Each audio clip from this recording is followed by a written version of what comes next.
जय श्री राम। मृत्यु को कोई टाल नहीं सकता, तो यह कहानी है आज की। तो आज की कथा में सभी जाने कि मृत्यु को कोई टाल नहीं सकता। लाख कोशिश करने पर भी और अरबों रुपए लगाने पर भी।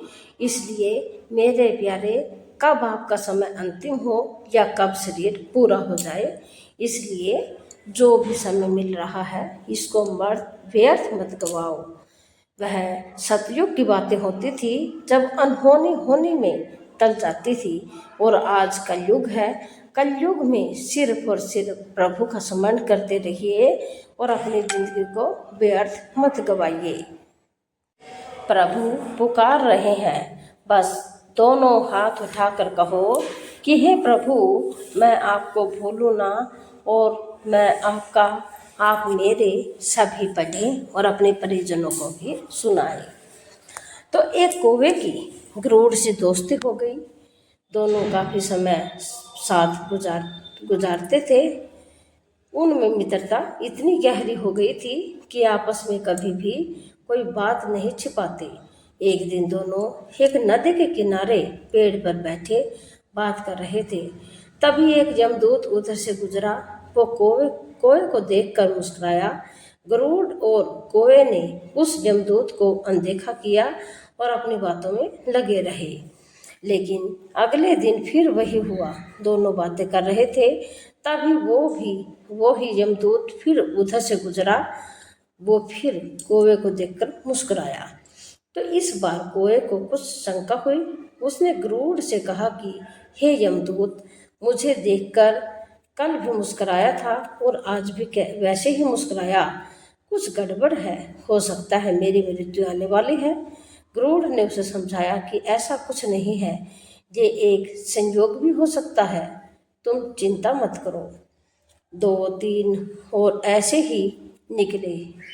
रोज यमदूत कौवे को देखकर मुस्कुराता।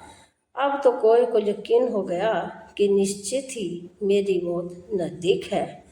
तो उसने गरुड़ से कहा, मित्र, मैं मरना नहीं चाहता, लेकिन ये यमदूत जरूर 1-2 दिन में मेरे प्राण निकाल कर ले जाएगा। ये रोज ही मुझे देखकर मुस्कुराता है। गरुड़ को भी लगा कि हो सकता है कौवे का शक सही हो। उसने कौवे को धैर्य बंधाया। गरुड़ ने कौवे से कहा, तुम चिंता मत करो मित्र, मैं तुम्हें यहाँ से इतनी दूर ले जाऊंगा कि ये यमदूत तुम्हें दिखाई ही न देगा। तो गरुड़ ने कौवे को अपनी पीठ पर बैठाया और उस जंगल से हजारों किलोमीटर दूर कैलाश पर्वत पर ले गया। तो दोनों को अब ये डर नहीं रहा कि यहाँ कोई उन्हें परेशान कर सकता है। लेकिन वे जैसे ही कैलाश पर्वत पर पहुंचकर एक गुफा तक पहुंचे, वहाँ वो यमदूत पहले ही मौजूद था। तो उसने कौवे को देखते ही उस पर पास फेंक कर उसके प्राण निकाल लिए। तो गरुड़ देखता रह गया। उसने यमदूत से पूछा, तुमने इसे मारा क्यों? यमदूत ने कहा, इसकी मौत इसी समय लिखी थी, इसलिए इसके प्राण निकाल लिए। तो गरुड़ ने फिर पूछा, तो फिर तुम इसे देखकर उस जंगल में मुस्कुराते क्यों थे? इसे मारना ही था तो वही मार देते।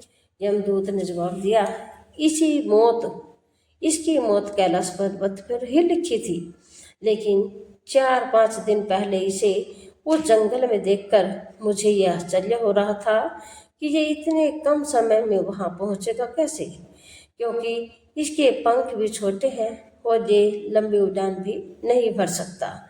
तो हजारों योजन दूर कैलाश तक ये पहुँचेगा कैसे? यही सोचकर मैं रोज मुस्कुराकर गुजर जाया करता था। लेकिन भाग्य देखो, तुम इसके परम मित्र ही इसे यहाँ तक इसके इतने कम समय में ले आए। हाँ मेरे प्यारे, जीवन और मृत्यु भाग्य की ही बात है। इससे कहीं भी छिपा या बचा नहीं जा सकता। जब तक जिंदगी है तब तक कोई आपको मार नहीं सकता, लेकिन अगर मृत्यु निकट हो तो कोई कोशिश आपको बचा नहीं सकती। तो जय श्री राम।